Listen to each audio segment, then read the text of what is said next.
6월이 되고 이제 6월 둘째 주일이 되었습니다.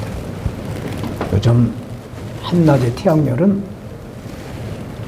뜨거운 열을 발산을 하고 있죠.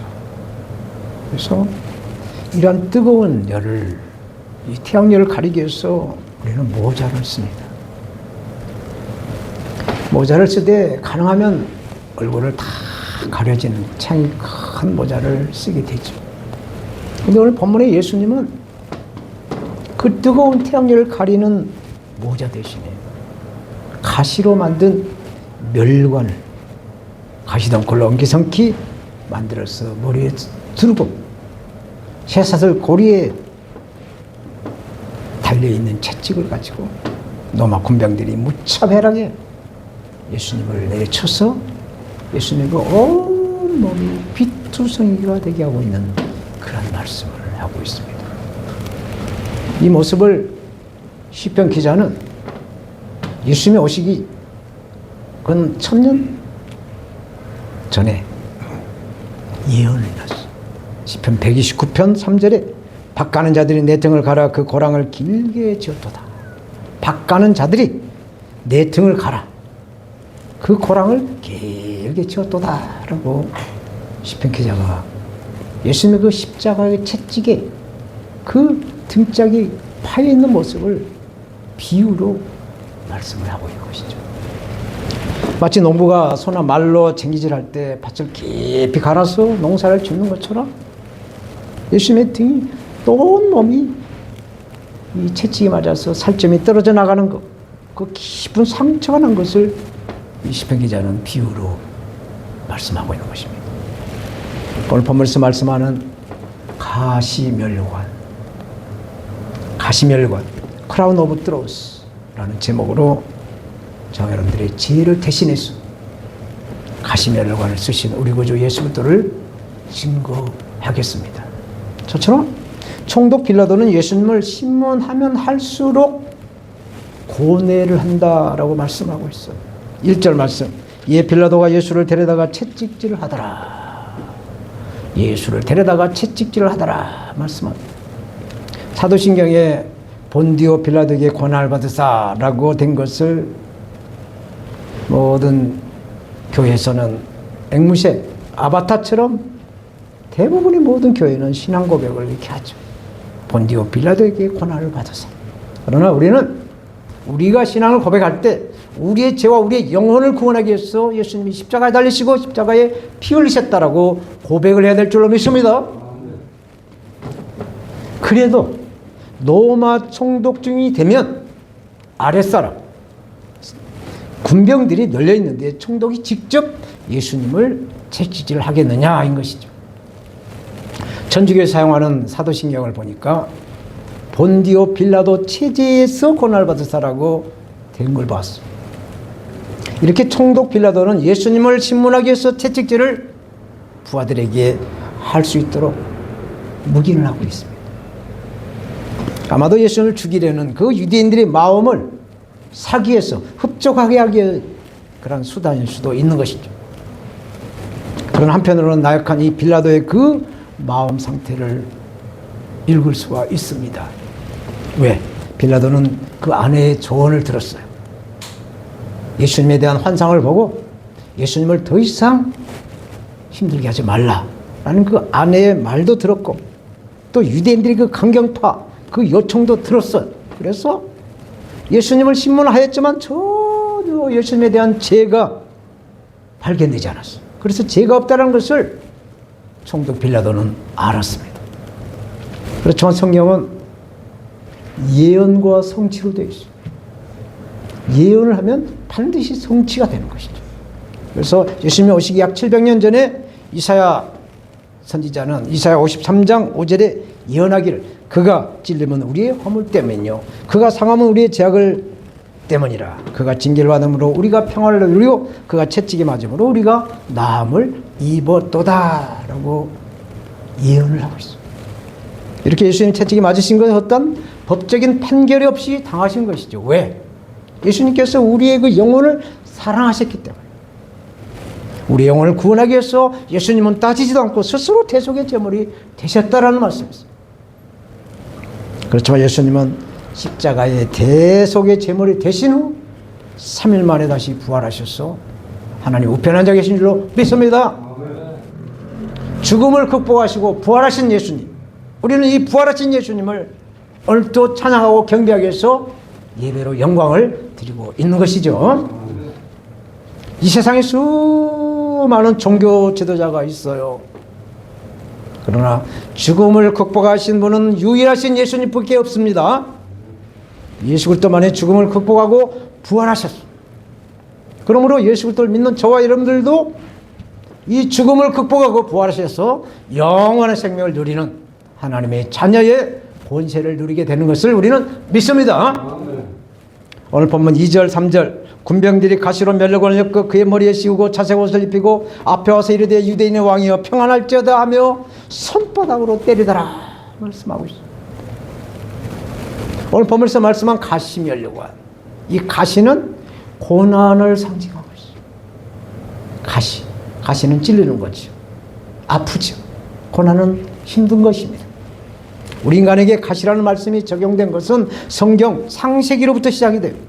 아담이 하나님의 말씀에 불순종하여 그 죗값을 가시라고 말하고 있어요. 가시.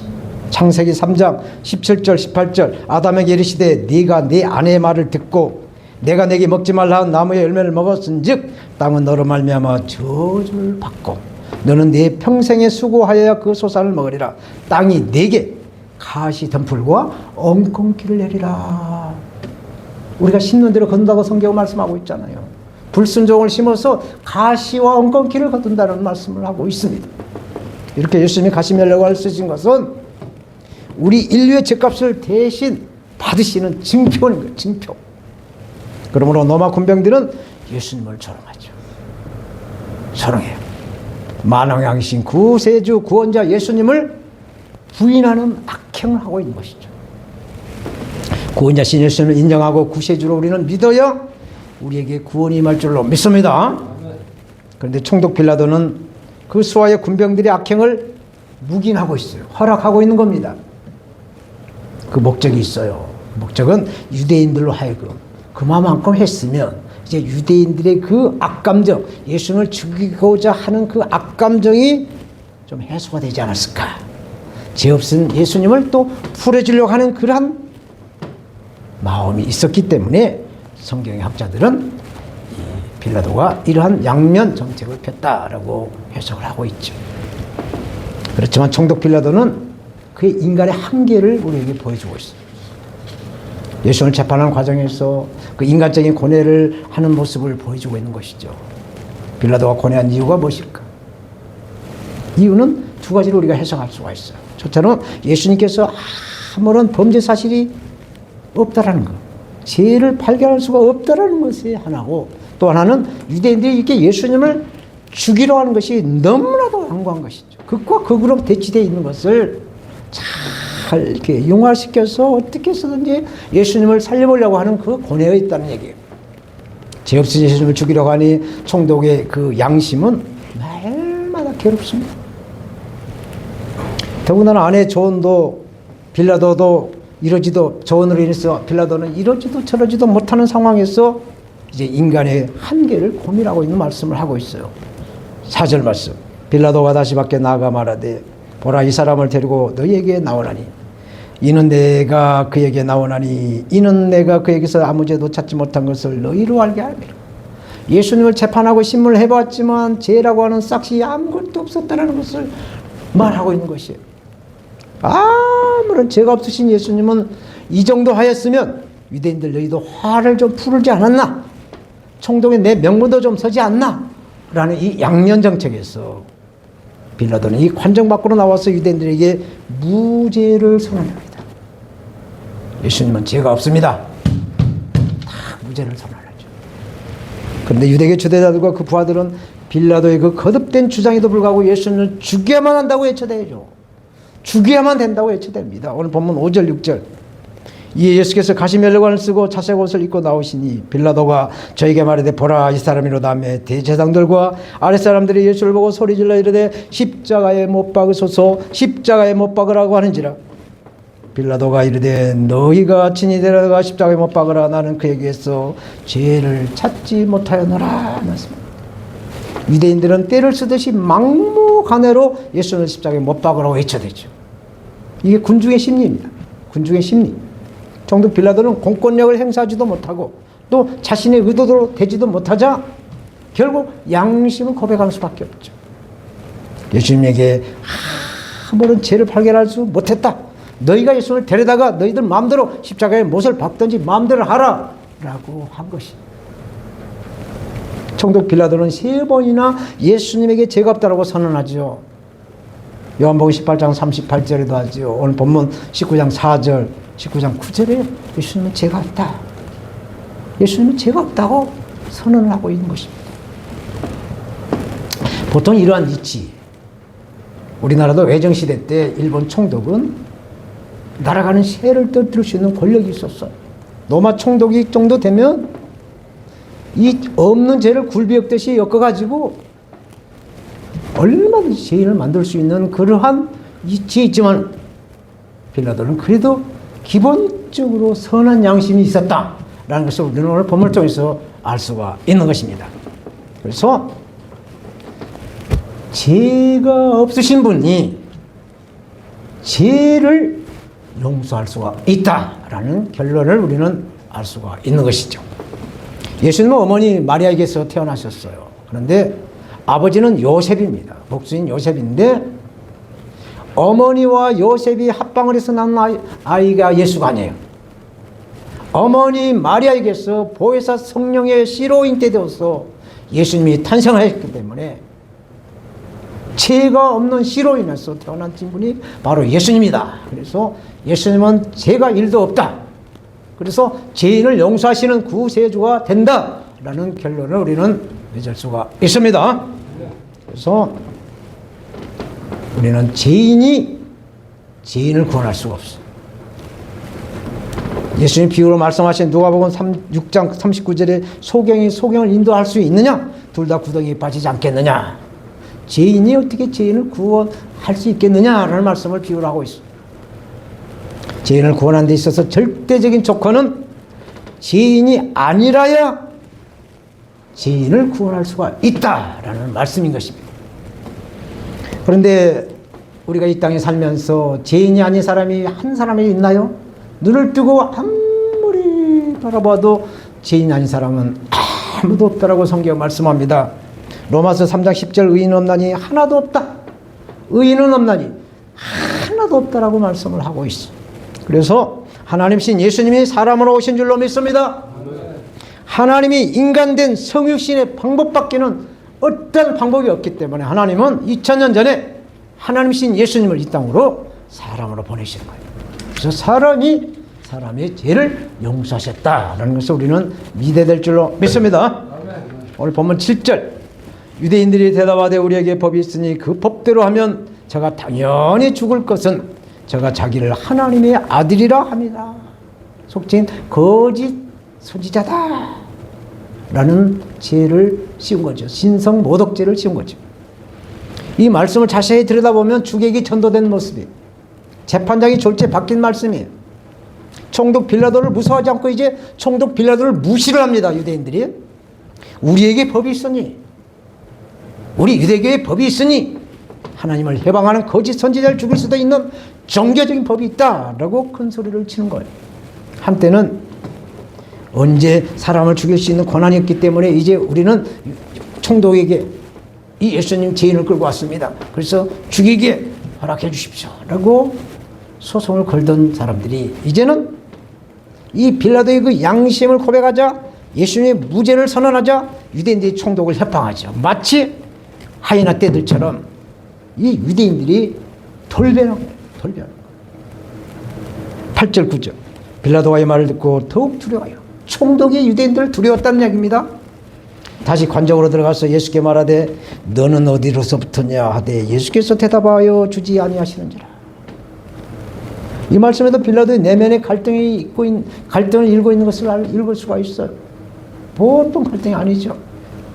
강력파 유대인 무리들은 예수님이 하나님의 아들이라는 것을 주장하였다라고 해서 계속 성전 모독죄로 주게 된다라고 외쳐대자 빌라도는 두렵다. 총독이 두렵다는 거죠. 그래서 예수님에게 다시 물어요. 네가 어디서 온 사람이야? 도대체 네가 어디서 왔어? 라고 총독이 예수님에게 물어요. 그래서 예수님은 대꾸를 하지 않죠. 대꾸를 해봐도 총독이 알아듣지 못하기 때문에 대꾸를 하지 않았다는 것이죠. 그러므로 우리가 기도를 할 때 응답이 없어도 응답이 된 줄로 믿습니다. 두 번째로 빌라도는 어떠한 판결을 내리지 못하고 예수님을 이제 유대인들에게 내어준다라고 말씀하고 있어요. 10절 11절 말씀 보세요. 빌라도가 가로되 내게 말하지 아니하느냐 내가 너를 놓을 권세도 있고 십자가에 못 박을 권세도 있는 줄 알지 못하느냐.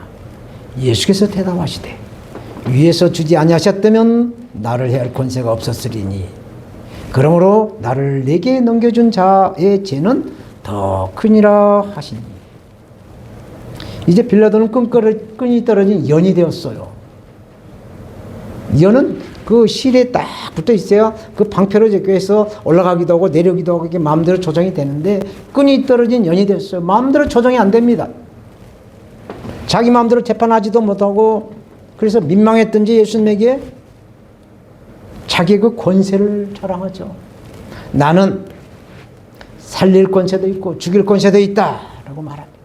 그러자 예수님이 네가 나를 살릴 권세도 있고 죽일 권세도 있다고 말을 하는데 하나님이 허락하지 않으면 나를 해할 권세가 없는 줄 알라.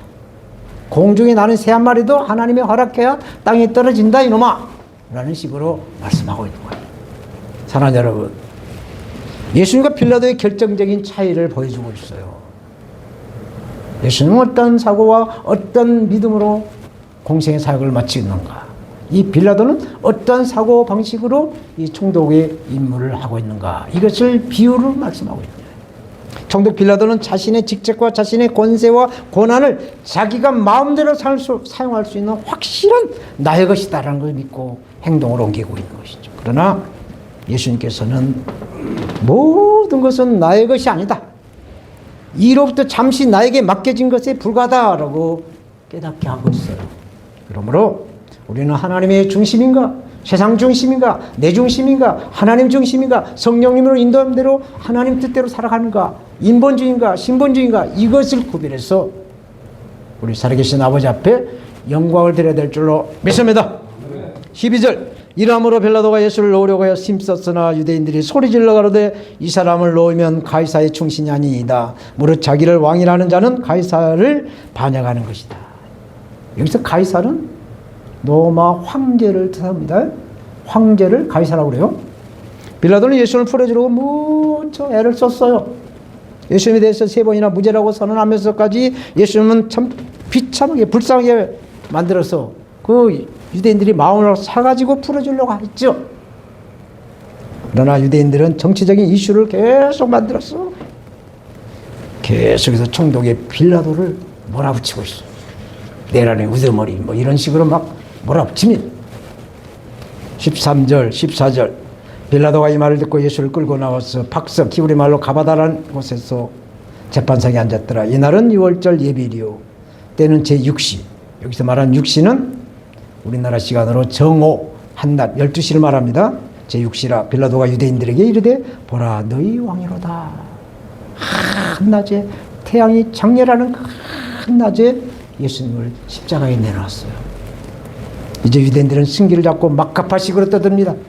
마치 예수님이 이 세상에 오지 않았다고 한다면 지구가 더 풍성하고 행복해질 것처럼 떠들어대고 있어요.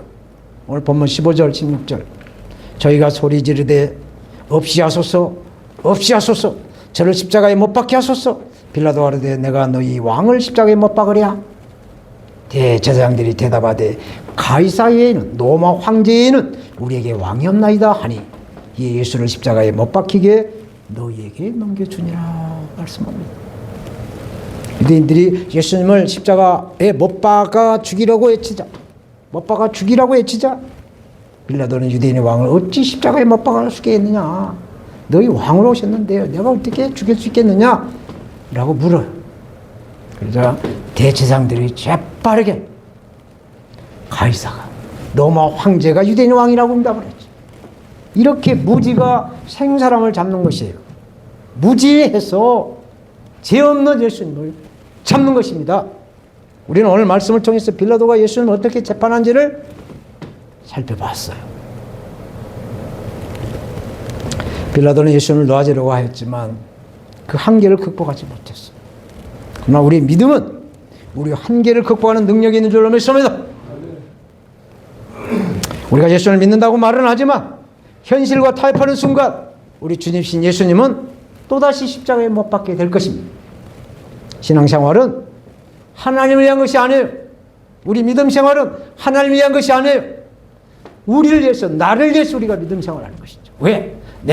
우리가 예수 그리스도를 믿어서 하나님의 자녀가 되고 영원한 구원의 생명, 영생을 누리는 것이죠. 그래서 우리의 믿음 생활은 하나님을 위한 것이 아니라 우리 자신을 위해서 믿음 생활을 해가야 될 줄로 믿습니다. 이제 말씀을 맺겠어요. 여자가 태어나서 가장 아름다울 때는 신부가 되는 날이다라고 말합니다. 물론 웨딩드레스가 아름답고 예쁜 것도 있지만 신랑으로부터 뜨거운 사랑을 받기 때문이죠. 많은 청춘 남녀가 서로 사랑을 하다가 그 사랑에 믿음이 가면 이제 부부의 연을 맺죠. 그러나 그 사랑이 영원히 가지 못하고 살아가면서 깨지기도 하고 뭐 이렇게 이런 상황이 발생하죠. 이 성경에도 똑같습니다. 구약 성경에 보면 하나님께서 옛 언약으로, 구약이라고 그러죠. 옛 언약으로 이스라엘 민족을 선택하셨어요. 그래서 서로 사랑을 약속합니다. 얼마나 이스라엘 민족을 하나님이 사랑하셨는지 나의 신부라고 말씀을 하세요. 나의 신부. 나의 신부. 이스라엘 백성을 나의 신부라고까지 말씀을 하나님이 하세요. 그러나 이스라엘 백성들은 끝없는 반역과 행음을 해. 여기서 행음이라는 것은 하나님 외에 다른 신을 심고 섬기고 있는 거예요. 결국 하나님은 옛 언약을 파기해버리죠. 이혼을 해버려요. 그리고 새 언약을 맺으시고 새로운 결혼을 하신 겁니다. 그 새 언약이 바로 이스라엘 민족이 아니라 만민에게 주었어요. 그래야 저와 여러분 자유대목에도 하나님이 택하신 민족이 되었어요. 돌감남나무인 우리 민족이 하나님의 선민으로 오늘 하나님의 자녀가 되어서 당당하게 신랑이신 예수님의 이름으로 하나님을 영원하게 하고 있는 것입니다. 그래서 누구든지 예수 그리스도를 주로 시인하면 예수 그리스도의 신부가 되어서 영원한 천국의 시민권자로 하나님의 나라를 상속받게 된다라는 말씀이 있어요. 근데 오늘 본문에 유대교 지도자들과 유대인들은 율법에 취해 있어요. 율법에 취해 있고 매여 있어서 유대인으로 오신 예수님을 알아보지 못했어요. 오히려 하나님의 아들이라고 했다고 신성모독죄로 율법을 걸어서 예수님을 죽이려고 본디오 빌라도에게 와서 총독을 협박하고 있어요. 결국 예수님은 그 협박에 십자가에 달려서 죽게 됩니다. 물론 기독교의 진리는 죽어야 다시 산 거예요. 그렇지만 예수님은 너무나도 억울한 죽음을 택하셨어요. 왜? 이스라엘 벗어나 세계 모든 민족이 새 생명을 주시기 위해서 예수님의 그 사랑법을 보여주고 있습니다. 무조건적인 아가페 사랑을 예수님은 실천하신 것이죠. 그래서 우리도 이러한 사랑을 받으시는 예수님의 거룩한 신부 되시기를 부활하셨어, 살아계셨어, 이 자리에 함께 하신 예수 그리스도 이름으로 축원합니다. 하나님 아버지 감사합니다.